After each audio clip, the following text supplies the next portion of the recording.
innocent and so demure. But you know what they say about still waters.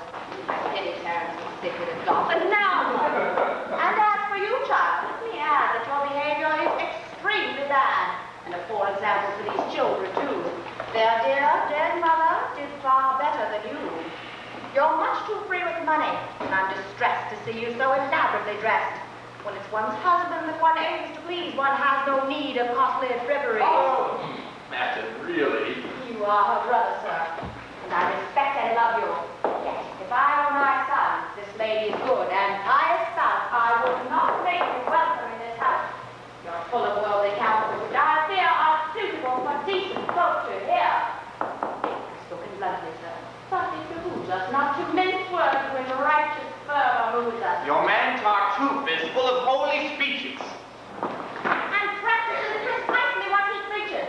He's a fine man and should be listened to. I will not hear him mocked by fools such as you. God, do you expect me to submit to the tyranny of that coughing hypocrite? Must we forgo all joys and satisfactions because that bigot censors all our actions? To hear him talk, and he talks all the time, there's nothing one can do that's not a crime. He rails at everything, your dear Tartuffe. Whatever he reproves deserves reproof. He's out to save your soul, and all of you must love him as my son would have you do. No, I could never take to such a rascal, even for my father's sake. That's how I feel, and I shall not dissemble. His every action makes me seethe and tremble with helpless anger, and I have no doubt that he and I will shortly have it out. Surely it is a shame and a disgrace to see this man usurp the master's place. To see this beggar, who when first he came had not a shoe or shoestring to his name, so far forget himself that he behaves as if the house were his, and we his slaves. Mark my words. Your souls would fare far better if you obeyed his precepts to the letter. You see him as a saint. I'm far less hard. In fact, I see right through him. He's a fraud. Nonsense! His man runs the same, or worse. I'd not trust either with a penny purse.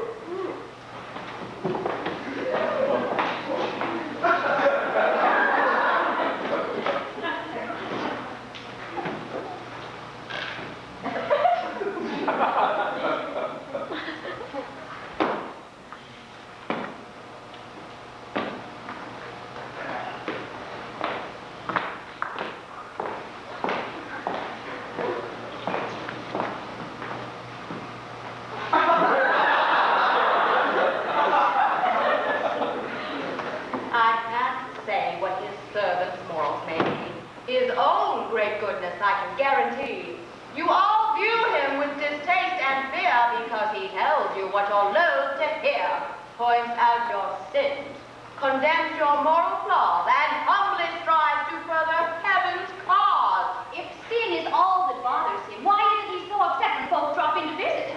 Is heaven so outraged by a social call that he must prophesy against us all? I'll tell you what I think. If you ask me, he's jealous of my mistress's company. Rubbish!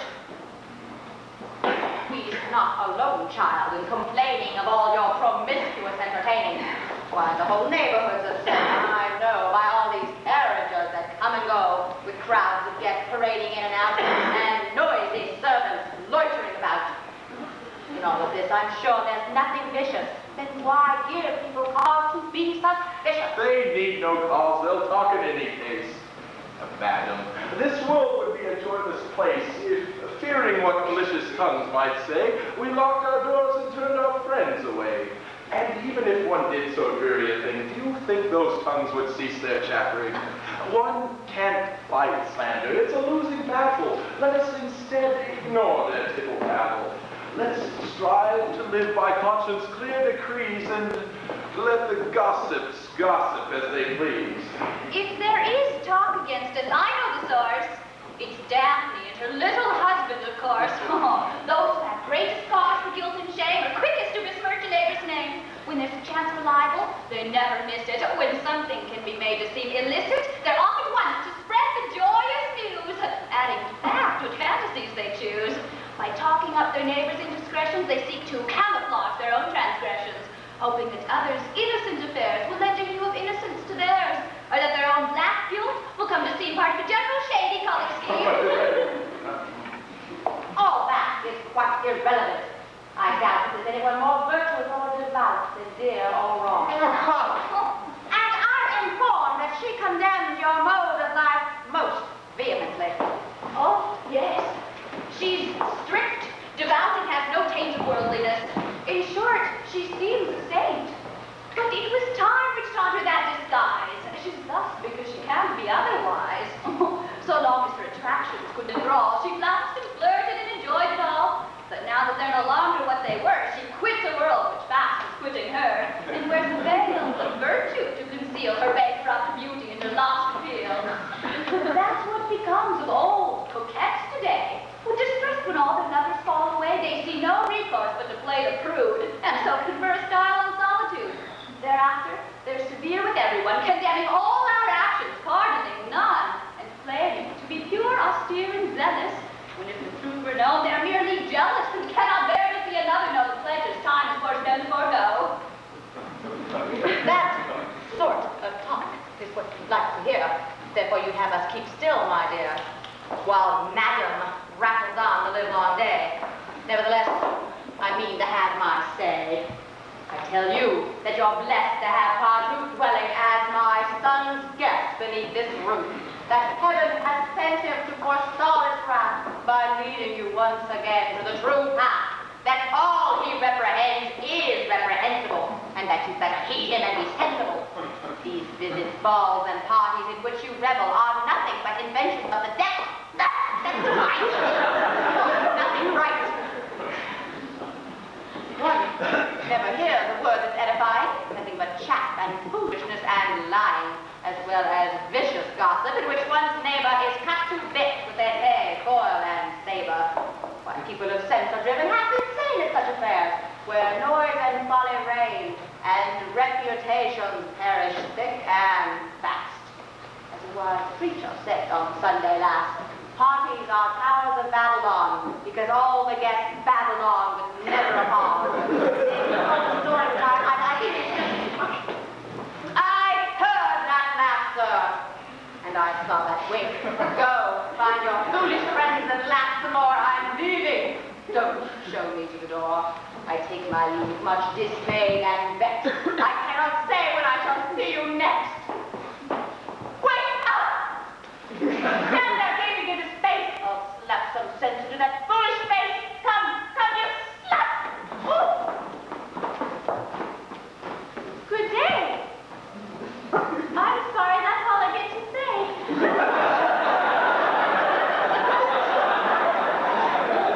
I think I'll stay behind. I want no further pieces of her mind. Oh, that old lady. Oh, what wouldn't she say if she could hear you talk to her that way? She'd thank you for the lady, but I'm sure she'd find the old a bit premature. My, what a scene she made, and what a din. And how this man Tartuffe has taken her in. Yes, but her son is even worse deceived. His folly must be seen to be believed.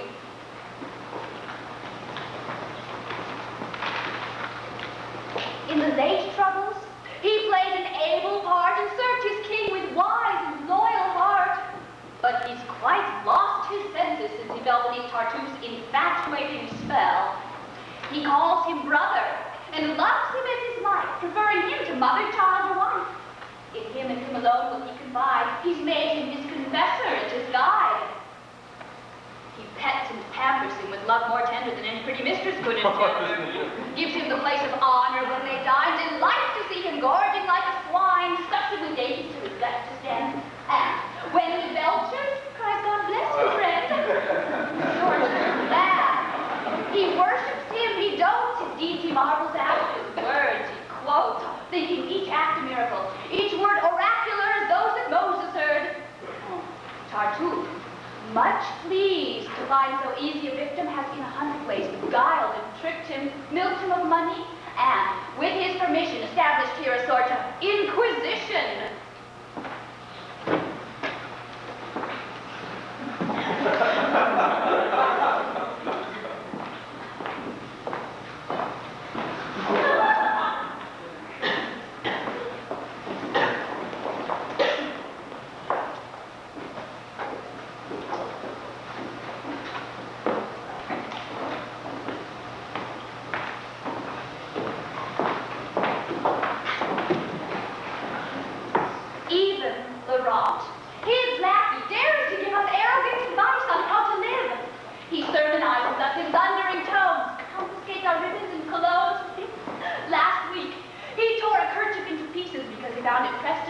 Jesus?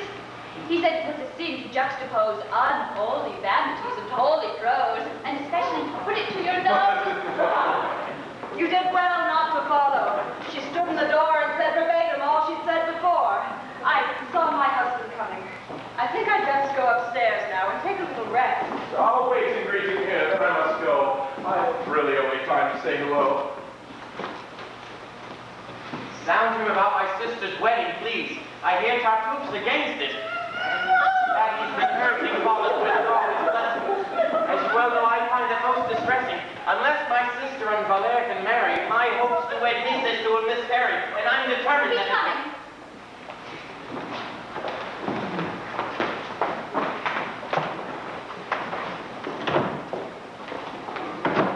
Ah, brother, good day. Oh, welcome back. I'm sorry I can't stay. How is the country? Blooming, I trust, in green? Excuse me, brother, just one moment. Doreen! To put my mind at rest, I always learn the household news the moment I return. Has all been well these 2 days I've been gone? How are the family? What's been going on? Your wife, 2 days ago, had a bad fever and a fierce headache which refused to leave her. And Tartuffe? Tartuffe. Why, he's round and red, bursting with health and excellently fed. Poor fellow. That night, the mistress was unable to take a single bite at the dinner table. Her headache pains, she said, were simply hellish. And Tartuffe? He ate his meal with relish and zealously devoured in her presence a leg of mutton and a brace of vegetables. Poor fellow. Well, the pain continued strong, and so she tossed and tossed the whole night long, now icy cold, now burning like a flame. We sat beside her bed till morning came. And Tartuffe? Why, having eaten, he rose, sought his room already in a doze, got into his warm bed and snored away in perfect peace until the break of day. Poor fellow. After much ado, we talked her into dispatching someone for the doctor. He bled her and the fever quickly fell. And Tartuffe? He bore it very well. But to keep his cheerfulness at any cost and make up for the blood Madame had lost, he drank at lunch 4 beakers full of port. Poor fellow. Both are doing well, in short. I'll go and tell Madame that you've expressed keen sympathy and anxious interest.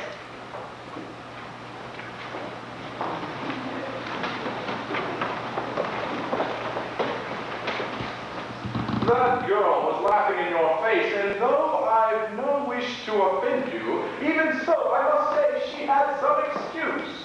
How can you possibly be such a goose? Are you so dazed by this man's hocus-pocus that all the world say him is out of focus? You've given him clothing, shelter, food, and care. Why must... Brother, stop right there. You do not know the man of whom you speak. I grant you that, but my judgment's not so weak that I can't tell by his effect on others. Ah, when you meet him, you two will be like brothers. There's been no loftier soul since time began. He is an excellent man. To keep his precepts is to be reborn and view this dunghill of a world with scorn. Yes, thanks to him, I'm a changed man indeed. Under his tutelage, my soul's been freed from earthly love and every ruined tie. My mother, children, brother, and wife could die, and I'd not feel a single moment's pain. Fine sentiment, brother, and most humane. Had you seen Tartuffe as I first knew him, your heart, like mine, would have surrendered to him. He used to come into our church each day and humbly kneel nearby and start to pray. He'd draw the eyes of everybody there with the deep fervor of his heartfelt prayer. He'd sigh and weep, and sometimes with the sound of rapture, he would bend and kiss the ground. And when I rose to go, he'd run before to offer me holy water at the door. His serving man, no less devout than he, informed me of his master's poverty. I gave him gifts, but in his humbleness he'd beg me every time to give him less. That's too much, he'd cry. Too much by twice. I don't deserve it, sir. That half would suffice. And when I wouldn't take it back, he'd share the half of it with the poor right then and there. At length, heaven come to me to take him in to dwell with us and free our souls from sin. He guides our lives, and to protect my honor, stays by my wife and keeps an eye upon her. He tells me whom she sees and all she does, and seems more jealous than I ever was. And how austere he is. What? He can detect a mortal sin where you would least suspect. In smallest trifles, he's extremely strict. Last week, his conscience was severely pricked because while praying, he had caught the flea and killed it. So he felt too wrathfully. Good God, man. Have you lost your common sense? Or is this all some joke at my expense? How can you sit there in all sobriety? Brother, your language savors of impiety. Too much free thinking's made your faith unsteady, and as I've warned you many times already, 'twill get you into trouble before you're through. So I've been told before by dupes like you. Being blind, you have one of the blind as well. The clear-eyed man you call an infidel, and he who sees through humbug and pretense is charged by you with want of reverence. Spare me your warnings, brother. I have no fear of speaking out for you and heaven to hear against affected zeal and pious knavery. There is true and false in piety as in bravery, and just as those whose courage shines the most in battle are the least inclined to boast, so those whose hearts are truly pure and lowly don't make a flashy show of being holy. There's a vast difference, so it seems to me, between true piety and hypocrisy. How do you fail to see it, may I ask? Is not a face quite different from a mask? Cannot sincerity and cunning art, reality and semblance be told apart? Are scarecrows just like men, and you hold that a false coin is as good as gold? Brother, man's a strangely fashioned creature who's seldom content to follow nature, but recklessly pursues his inclinations beyond the narrow bounds of moderation. Often by transgressing reason's laws, perverts a lofty aim or noble cause. Passing observation, but it applies. I see, dear brother, that you're profoundly wise. You harbor all the insight of the age. You're our one clear mind, our only saint. There's just one insight I would dare to claim. I know that true and false are not the same. And just as there is nothing I more revere than a soul whose faith is steadfast and sincere, nothing I more cherish and admire than honest zeal and true religious fire, so there is nothing I find more base than specious piety's dishonest face, than these bold mountebanks, these histrios whose impious mummeries and hollow shows exploit our love of heaven and make a jest of all that is holiest and best. These calculating souls who offer prayers not to their Maker, but as public wares, and seek to buy respect and reputation with lifted eyes and sighs of exultation.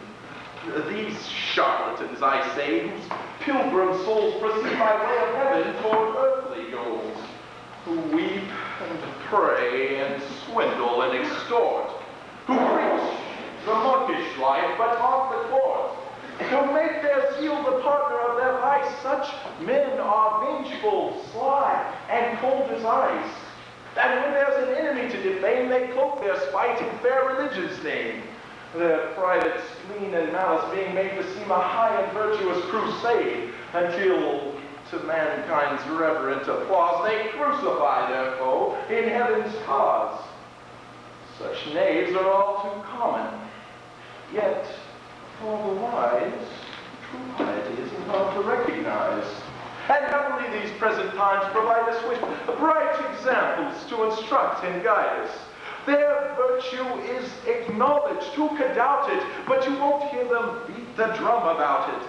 They're never ostentatious, never vain, and their religion's moderate and humane. It's not their way. It's not not their way to criticize and chide. They think censoriousness a mark of pride, and therefore letting others preach and rave, they show by deeds how Christians should behave. They think no evil of their fellow man, but judge of him as kindly as they can. They don't intrigue and wangle and conspire to lead a good life is their one desire. The sinner wakes no rancorous hate in them, it is the sin alone which they condemn. Nor do they show a fiercer zeal for heaven's cause than heaven itself could feel. These men I honor, these men I advocate as models for us all to emulate.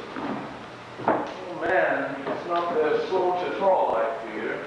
And while your praise of him is quite sincere, I think that you have been dreadfully deluded.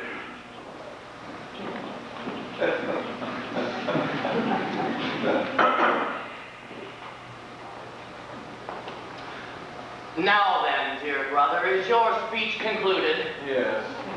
Your servant, sir. Oh, no, brother, wait. There's one more matter. You agreed of late that young Valère might have your daughter's hand. I did. And set the date, I understand. Quite so. You now postponed it, is that true? No doubt. The match no longer pleases you. Who knows? Do you mean to go back on your word? I won't say that. Has anything occurred which might entitle you to break your pledge? Perhaps. Why must you hem and haw and hedge? The boy asked me to sound you on this affair. It's been a pleasure. But what shall I tell Valère? Whatever you like. But what have you planned? What have you decided? I plan, sir, to be guided by heaven's will. Come, brother, don't talk rot. You've given Valère your word. Will you keep it or not? Good day. This looks like poor Valère's undoing. I'll go and warn him there's trouble brewing. Mary Ann. Yes, Father? A word with you. Come here.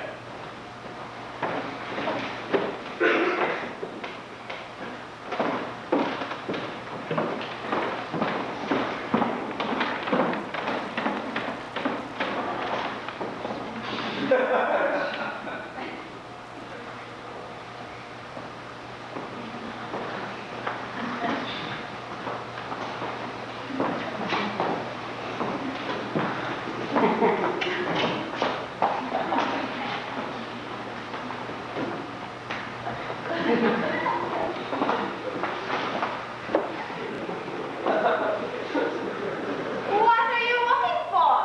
Eavesdroppers, dear. I'm making sure we shan't be overheard. Someone in there will catch our every word.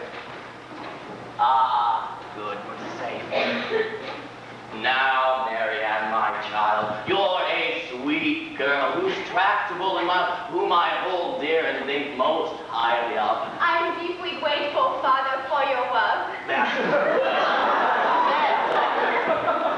And you can repay me if in all things you'll cheerfully obey me. To please you so is what delights me best. Good. Now, what do you think of Tartuffe, our guest? Also? Yes, weigh your answer, think it through. Would you? I'll say whatever you wish me to. That's wisely said, my daughter.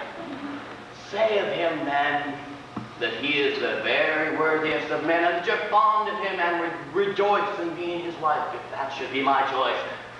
Well? What? Well? Forgive me. Did you not hear me?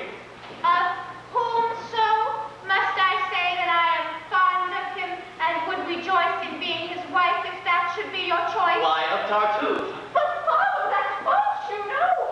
Why would you have me say what isn't so? Because I am resolved it shall be true. That if my wish should be enough for you. Can me? Yes. Tartuffe shall be allied by marriage to this family, and he's to be your husband. Is that clear? It's a father privilege. What are you doing in here? Is curiosity so great that you must eavesdrop in this fashion? There's lately been a rumor going about, based on some hunch or chance remark, no doubt, that you mean Mary Ann to wed Tartuffe. I laughed it off, of course, just a spell. You find it so incredible. Yes, I do. I won't accept that story. believe it when the thing is done. Yes, of course. Go on, have your fun. I've never been more serious in my life. God, I will adore to be his wife. Don't believe your father is all a hoax. See here. Come, sir. Oh, no more jokes. You can't fool us. How dare you talk like that? All right, then. We believe you, sad to say.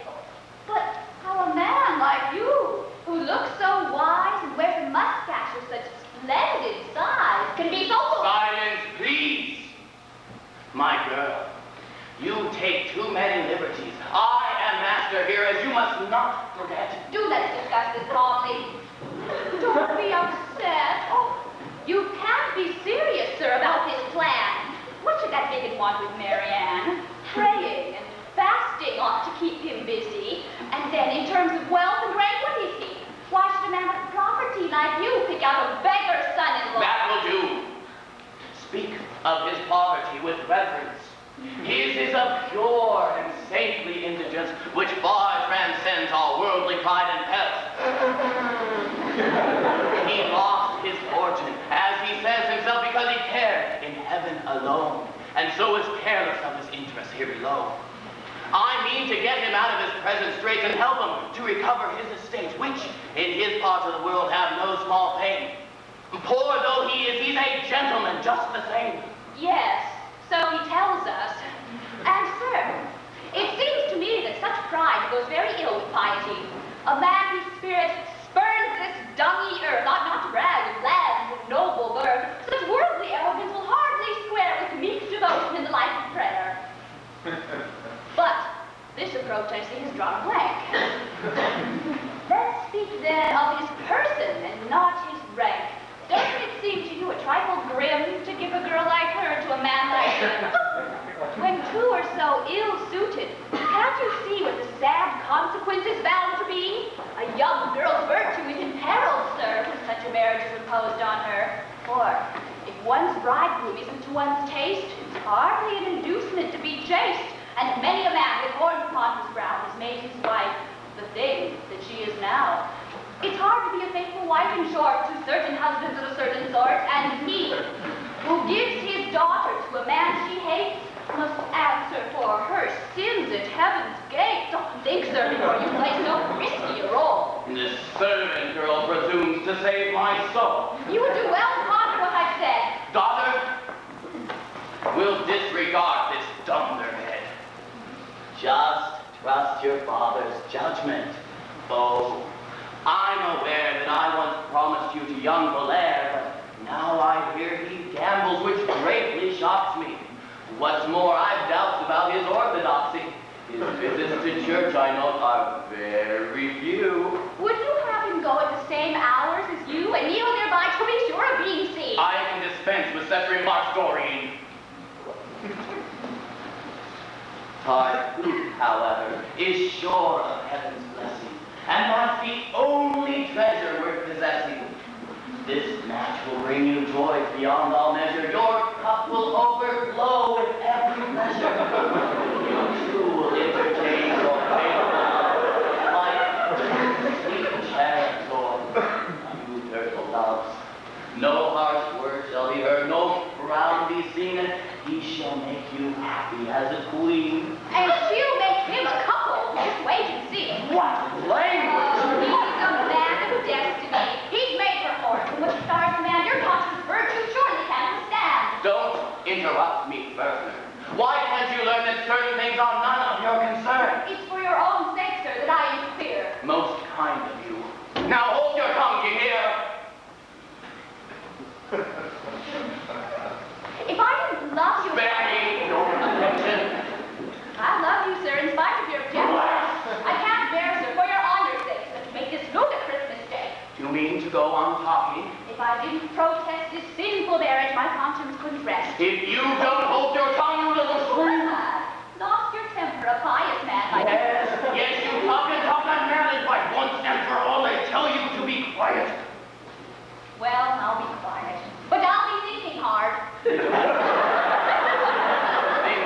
all you like, but you had better guard that saucy tongue of yours well.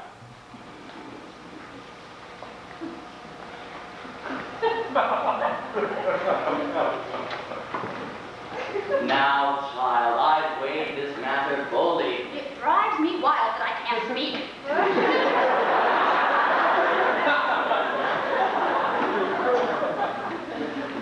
Tartuffe is no young dandy, but still, his person is He's as sweet as candy. is such that even if you shouldn't care for his other They'll make a lovely pair.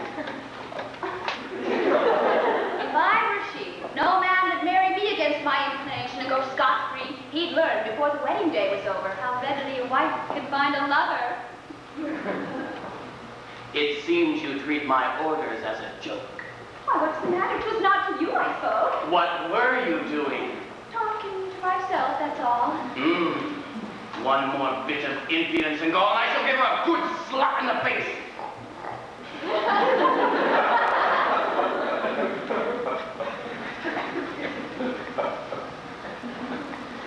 Now, child, I weighed this matter fully. Tartuffe is to be your husband.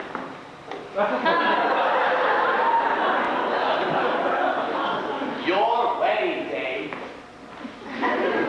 Why don't you talk? Do you I've nothing to say. Oh, just one word. No, thank you, sir. I pass. Oh, sweetheart. I've not been such an ass.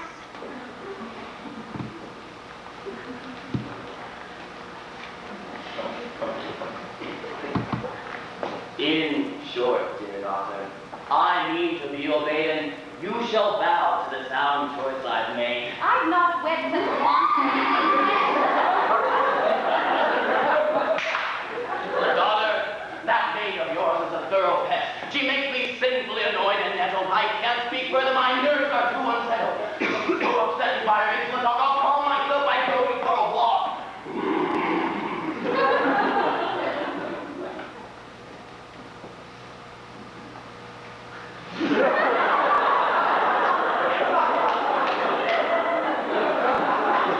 Well, girl, have you lost your tongue? Must I play your part and say the lines you ought to say? Face to the face, so hideous and absurd, can you not utter one descending word? What good would it do? A father's power is great. Resist him now, or it will be too late.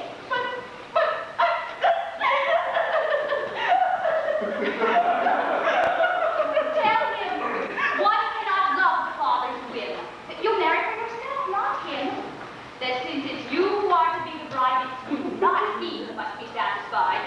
And if his Tartuffe is so sublime, he's free to marry him at any time. I found so long to father's strict control, I couldn't oppose him now to save my soul. Come, Mary Ann, do listen to reason, won't you? The mayor has asked your hand. Do you love him? Or don't you? How unjust of you! What can you mean by asking such a question, dear Doreen? You know the depth of my affection for him. I've told you 100 times how I adore him.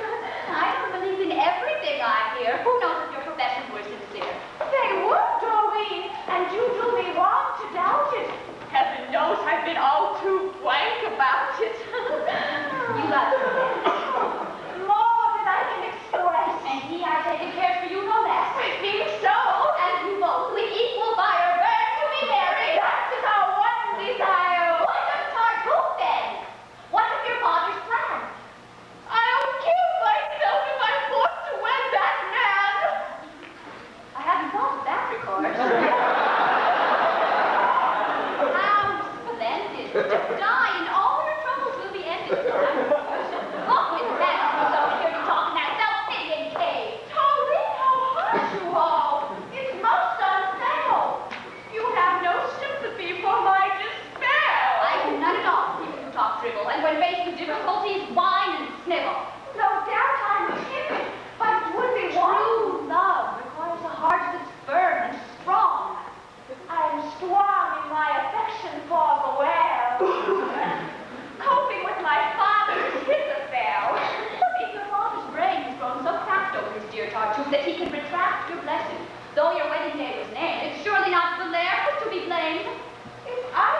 Yes, Monsieur Tartuffe, I found the stage is quite a person. That's not to be denied. 'Twill be no little thing to be his bride. The world already rings with his renown. He's a great noble in his native town. His ears are red, he has a pale complexion, and all in all, he'll suit you to perfection. You God. How triumphant you will feel at having caught a husband so ideal. Oh, do stop teasing and use your cleverness to get me out of this appalling mess. Advise me, and I'll do whatever you say. No, a dutiful daughter must obey her father, even if he weds her to an ape. You've a right future. What trouble to escape? Tartuffe will take you back where his family lives, to a small town, swarm with relatives, uncles and cousins you'll be charmed to meet. You'll be received at once by the elite, calling upon the bailiff's wife, no less, or even, perhaps, upon the mayoress who'll sit you down in the best kitchen chair. Oh, then, once a year, you'll dance at the village fair to the drone of bagpipes. 2 of them, in fact. An animal act, your husband. You turned my blood to ice. Stop torturing me and give me your advice. Your servant, madam. Don't leave, I beg of you. No, you deserve it. This marriage must go through. Don't leave. No. No, Tartuffe, you know I think Tartuffe's your cup of tea, and you shall drink him. I